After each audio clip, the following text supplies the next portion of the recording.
23 of the Simply Great Relationships podcast. We're so glad you could join us. I'm Meredith Silversmith and this is Marina and today we are talking about logic versus feelings. That's quite the battle there. Yeah, it's a big battle. This is something that comes up a lot with the couples we work with, so we thought it was worthwhile to talk about with you today. We're going to be covering why we love getting logical when our partners get emotional, why it's hard for our partners when we're logical and they're emotional, the best way to respond in that situation, how to share logic when your partner is emotional, how to get to the emotion when your partner is logical, so we're tackling it from both sides today, and how to communicate in an effective way in those situations so your partner really hears you. So we're going to touch on all of it, so whichever side you're on, if you're the logical one or you're the emotional one, we've got you covered today. Be sure you stay with us until the very end because we've got a great bonus for you and we're going to tell you how to get it. So, I'm really excited for today's episode because I think this is one that a lot of people will relate to. I guess let's start with the big question of why we love getting logical when our partners get emotional. And I think this is not just our partners. Yeah. When people we're dealing with get emotional. Yeah. So, what are your thoughts? I think the main thing is that in that moment, we're not comfortable with the other person's emotionality. So it's sort of like, whoa, what's going on here? So if we were the trigger for that emotionality, we might feel a bit defensive, like, well, they're overreacting or they didn't understand what I was saying. So that's one area. And unfortunately, that doesn't always work. That rarely to never works. And I think it's a bit self-protective also. So, if I explain this to them, they will understand what I meant, and then this emotional period of time will be over, and I won't have to get upset, or I won't have to get angry. I can avoid that emotional, so. Definitely, I think there is a big element of, self-protection and logic, because logic kind of lives outside of us. Logic, we like to think our logic is universal. Yeah. People tend to think their logic is very universal. And so that lives outside of us, whereas our feelings live inside of us. We have a lot more control over this universal logic than our feelings. And defensiveness, in a way is kind of faulty logic. It's saying, well, that's not me. That is you. The logic is you are being crazy right now and misconstruing your own actions for mine. Yeah. So that argument doesn't really work. Yeah, not super effective. I haven't seen a lot of good come out of that. No, rarely. And it is triggering to see our partners being emotional, because you care about them. Yeah, and I think the feeling that it really touches on is, helplessness and, a lack of control, and we feel we can't help them in that moment, and that is so dysregulating to us, and people, have a really hard time naming that. Yeah. They'll just know, this really sucks for me right now. So, a part of my defensiveness is rationalization. A part of my defense mechanisms is to go to logic. And we think that because that's how we protect ourselves, that's how they're going to get out of that emotionality themselves is if we're very nice and calm and logical and explain to them they are being ridiculous, everything will be just fine, but that's just not how it works. No. And, I think another goal here in being logical is just trying to move your partner out of that emotional place as soon as possible. It's uncomfortable. We don't like it. At the most, I don't want to say selfish, but that's almost what I was thinking, but the most honest I think someone could be in that situation is, this is not what I had planned for my day. This is inconveniencing me. I think that happens realistically where you had an agenda or an expectation or, it's your day off and you were really looking forward to XYZ, and now your partner's angry or upset about something and it's getting in your way, you know? And at the core of it, and you're trying to move out of that place as soon as you can. And there's like a bit of role ambiguity in that also, which is like, what is my role in this? Is it to fix it? Is it to make them feel better? Is it to solve the problem? Well, if I move them out of it, like, then I don't have to also exist in this like role ambiguity of not knowing what I'm supposed to do. Right. Which again, like, comes back to our own triggers, not necessarily our partners. And because of that, like, logic makes sense to us. And if we can explain it, we're good. We're done. You know, like, you got your explanation, you got your clear A to B, like, you shouldn't be angry anymore. Right. And that's rarely the case. Yeah. Rarely the case. So we want to help you with that. It's hard in those moments, right? If I'm the logical one and my partner's the emotional one in that situation, it's really hard, you know? For the other person, they may feel dismissed, right? So they're coming to you with emotion and upset and all of these really deep feelings, and you're meeting them at a different plane, right? So they're coming with this and you're coming with this, and it's very hard to talk because you're not speaking the same language. So they feel dismissed, they feel misunderstood, they feel not cared about. They feel really like you guys are on different pages. Yeah, because what you're really doing is, instead of acknowledging the feelings, which is what they're trying to communicate to you, when someone's emotional, what they're doing is communicating feelings, essentially. You're just trying to placate them. You're saying, nope, let me squish that and tell you why you shouldn't be feeling like that. So it's a really unattuned way of communicating. It's like you're speaking two different languages, essentially, because one person is saying emotion, emotion, emotion, and the other person saying, well, I'm not comfortable with that, so logic, logic, logic. And yeah, you're just not meeting on the same plane. So there's no sense of emotional attunement, which is really important, especially in a couple's relationship. So for the emotional partner, they feel like I'm hurting and I'm dealing with a robot, right? I'm sharing all these vulnerable feelings, I'm sharing my true experience, and I feel completely shut down. Yeah. So that's, you know, not a good feeling and not going to be helpful in the future of your relationship. And I think something that comes up, and tell me if you've heard this in session, and we've touched on this in previous episodes, where the logical partner frequently says, well, these emotions don't make sense to me. They're not logical. Right? When really what they're saying is like, I'm uncomfortable with this situation right now. Like, that's such better language. But I feel like people are quick to jump to that. And what they're doing is like, you're trying to understand something using like, it's like you're trying to understand somebody speaking Spanish using a Japanese translator. Like, you're not gonna go there. You cannot put logic to emotions, and when you try, both of you fail. And that's what really happens a lot of the time, and that's where couples get really stuck. So what is the best way to respond? Well, it's really important to be attuned to your partner's experience. So this concept of like dissolves like. So if your partner's coming at you with emotion, you need to respond with emotion, right? So it doesn't necessarily have to be the exact same feeling, but you can be speaking logic when the other person's speaking emotion. So you want to come to them with feeling words and acknowledging what they're sharing with you and try to match that in some way. Yeah, and probably get some depth on that as opposed to get them out of that place. Likewise, it's respond to logic with logic. You know, people love to get stuck in logic and not feel their feelings also. That's the flip side of the coin here, is when people get stuck in the rationalization and they're on the other end of the spectrum.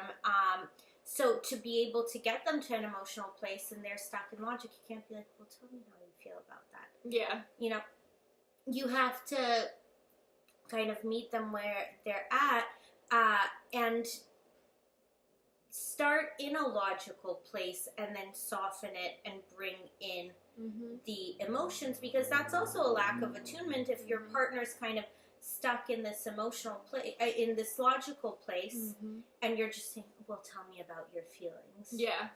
You know, like they might not be ready to go there. Right. And that's very dismissive as well. Mm-hmm. So, basically, the best strategy is to go back to your basic communication skills. Go back to episode 1. Communication tip sheet is the bonus there. That's what you got to use.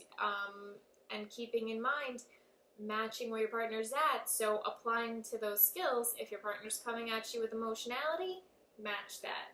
Come at them with feeling and emotion. If your partner's coming at you with logic, try to match that and come to them with logic. So using those skills, but keeping that in mind. So what's a really good way to share logic? Because I mean, obviously logic is very important, but to share logic and like bring in logic when your partner is in a really emotional place, but you do need to bring some logic into there. So the first step is you have to deal with the emotions. Like, you have to deal with the emotions first, because you're not going to get past them otherwise. So the strategy is listen, hear what your partner is saying, summarize what you're hearing. Okay, I'm hearing you say that you're really upset because I was late coming home today and I didn't give you a call first, and that made you feel really not thought of, and you were trying to have dinner ready and you're just feeling really upset right now. Right? Summarize. And then validate.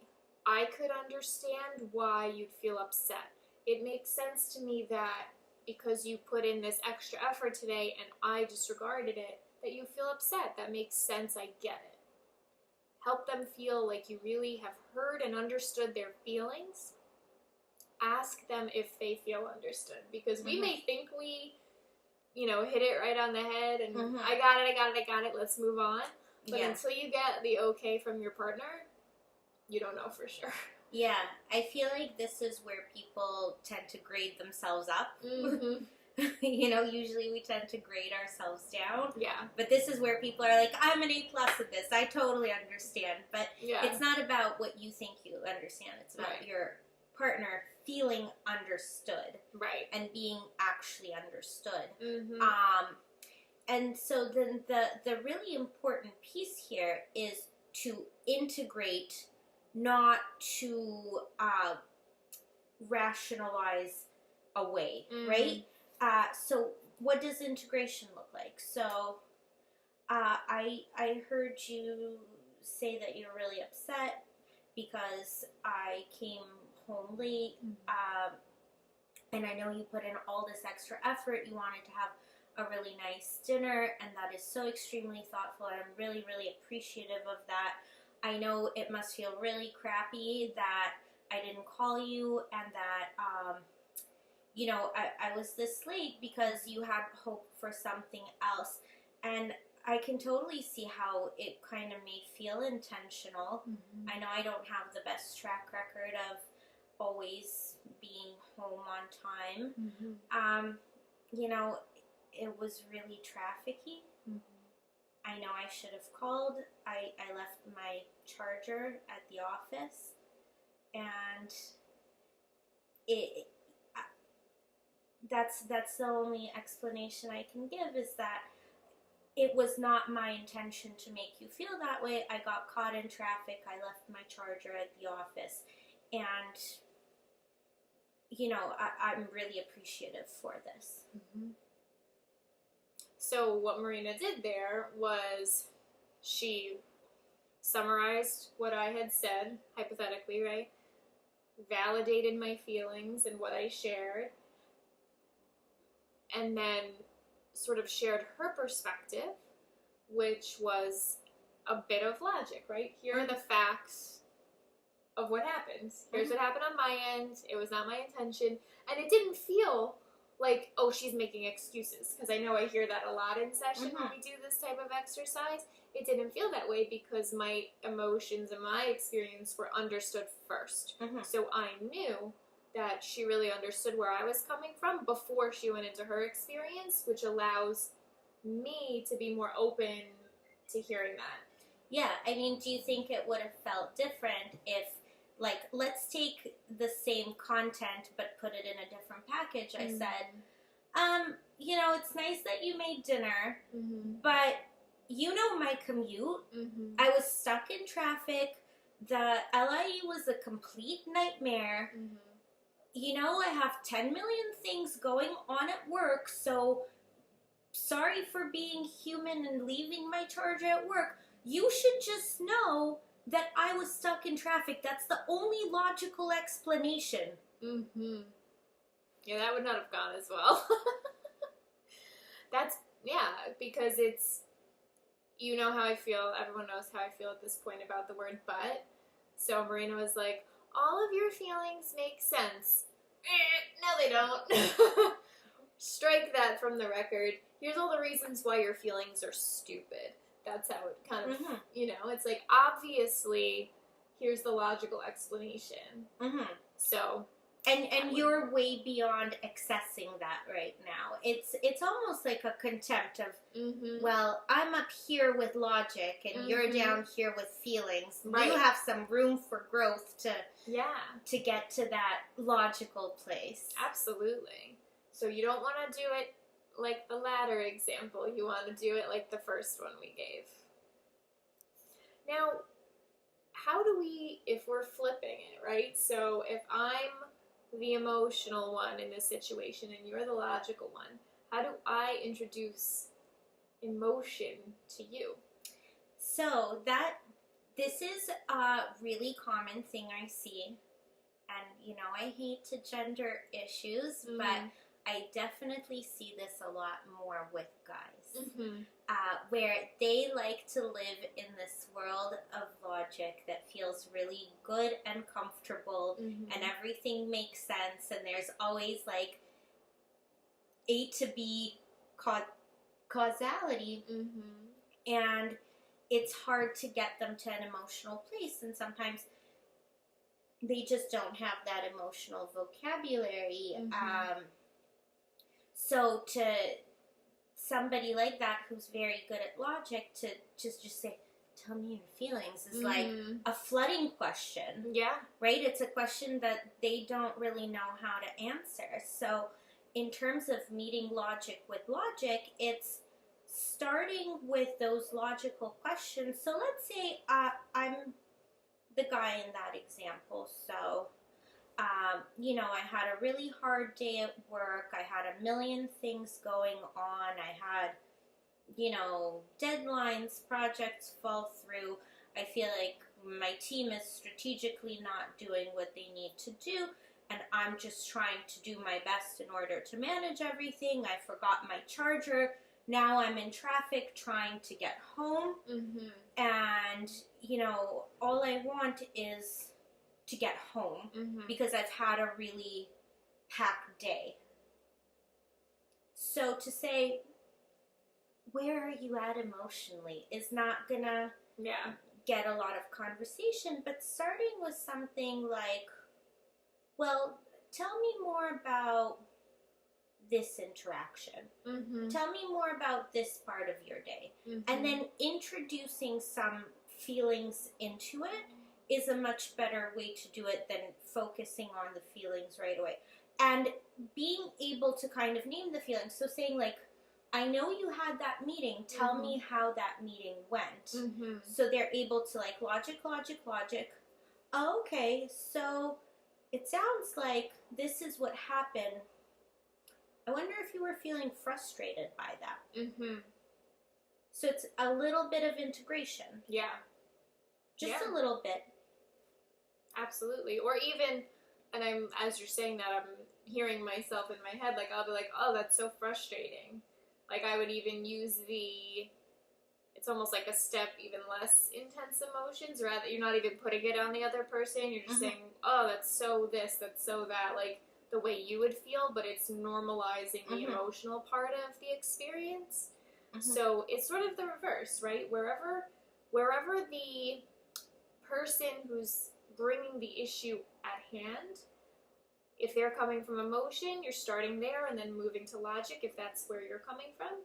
If they're starting with logic, you're meeting them there and then moving them a little bit towards emotion, Mhm. if that's where you're coming from. So it's meeting your partner where they're at and then trying to move gradually to where you're at so both sides are heard. Yeah, and like a little kind of hack that I use here, a little cheat that I use, is instead of saying like, how did you feel about that, which is feeling words, is to say, what did you think about that? Yeah. And a lot of times, logic has a little emotion intertwined in it, and that's a great moment to use to say, what you just said, oh, that must have been so frustrating, or like, oh, I'm frustrated for you. Yeah. Or to even name, like, that must have been really hard. What was that like? Yeah. But I think replacing the word feeling with thinking makes it a lot more mentally palatable. Yeah, that's a great for tip. People that like live in a very logical place and have a hard time integrating that emotionality in. Yeah, that's good. So, how do we communicate in an effective way so our partner hears us? Sort of like a recap of everything we've discussed so far, but keeping in mind, bringing logic in when the time is right. Don't do it too early. Don't push your partner's feelings aside and try to change the direction to logic. You have to wait till the time is right. Yeah, and the thing is, this is like a muscle, right? The more you do it, the better you become at it. And actually, like, what you become better at is sitting with someone's emotions. Like, us as therapists, like, that's what we do. We sit with people's emotions. If we just rationalize them away, I don't think we'd have any clients, but we both got there because of practice. Right. And when you're able to practice that in your relationship, it goes from this like really unsafe, triggering situation to like a situation that's very emotionally attuned and comfortable and creates a lot of depth and room for emotionality in your relationship, when you're able to slow things down and actually explore that emotion before you bring in a rationalization. Yeah. Which is really, what kind of creates a lot of emotional attunement. Absolutely. And then, we kind of mentioned this before, meeting each other where you're at, gotta meet logic with logic, gotta meet emotion with emotion, and going through those communication tips from episode 1. Listen, summarize, validate. You have to go through that process until each partner feels heard and understood before you can move forward with your own agenda. Right? You have to make sure your partner feels heard and understood first. Yeah, and what I want to say about the validation doesn't just come for emotions. It also works for logic. Like, you can validate an experience. You can validate how somebody connects A to B, and then you're much better at sneaking in the emotion when you've been able to validate them kind of in their own language. Yeah. So I think it's about learning what language your partner speaks best. Yeah, absolutely. So we don't want you to just listen. No. We want you to listen, and then we want you to integrate so that your relationship can really level up. And this is one of those things where doing this little simple thing, just meeting logic with logic, meeting emotion with emotion, and then integrating is something that levels up your relationship in such a major way. So we've put together a really, really awesome bonus for you, and it's so quick and it's so easy. So it's our 5 questions to ask yourself to assess what your partner needs. And you can get it at simplygreatrelationships.com/023. I love this bonus because it's so quick and it's going to give you like that crisis in the moment. Okay, which one is this? Like, is this emotion or logic? It's just questions to get yourself in the right headspace and figure out how to triage the situation. Yeah. So, I like it. I also like it because it's Michael Jordan's number. 5? 23. Oh. How do you know that? Michael Jordan, come on. A great Canadian? No. I'm just kidding, I know he's from here. So what was your biggest takeaway today? So my biggest takeaway for today is probably that, I guess, like, that it's okay to have both. There's room for both. It's just about, like, not squashing emotions and saying it has to be all logic, and not squashing logic and saying it has to be all emotions. Yeah. It's about really, like, meeting where you're at and integrating and embracing both. Yeah.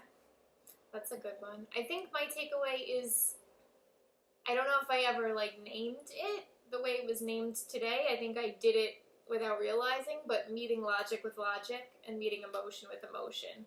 Like, really, those are ways, I think of it as de-escalation, right? Yep. That's how I think of it. Sort of like, wherever that person is at, you got to meet them where they're at in their language to de-escalate. Because if you come at them with something totally different, it's very unsettling, and it actually has the opposite effect, and it escalates people because they feel more out of control, less understood, and it just doesn't help. So I think knowing, like, keeping in mind, logic meet with logic, emotion meet with emotion, and that's really beneficial. Yeah.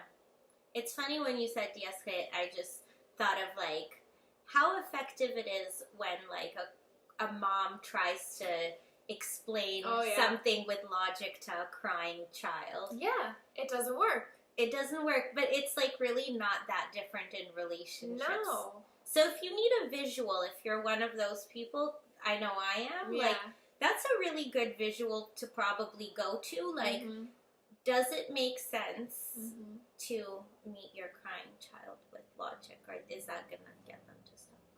Right, and it's not, you know, and yeah, that's a really good point. When you're in a heightened state of emotion or logic, it's not going to help unless you feel met and understood and tuned to. So give these a try. That's all we've got for you today. We hope you take these tips and start using them right away. Definitely get the bonus. We'd love to continue the conversation with you in our Facebook group, where we're hooking you up with tips, tricks, and live streams just for our members. You can join our group at facebook.com/groups/simplygreatrelationships, or click the link on our website, simplygreatrelationships.com. We hope to see you there and hear how you're integrating this into your relationship. That's all for today. Until next week, we'll see ya. Bye. Bye.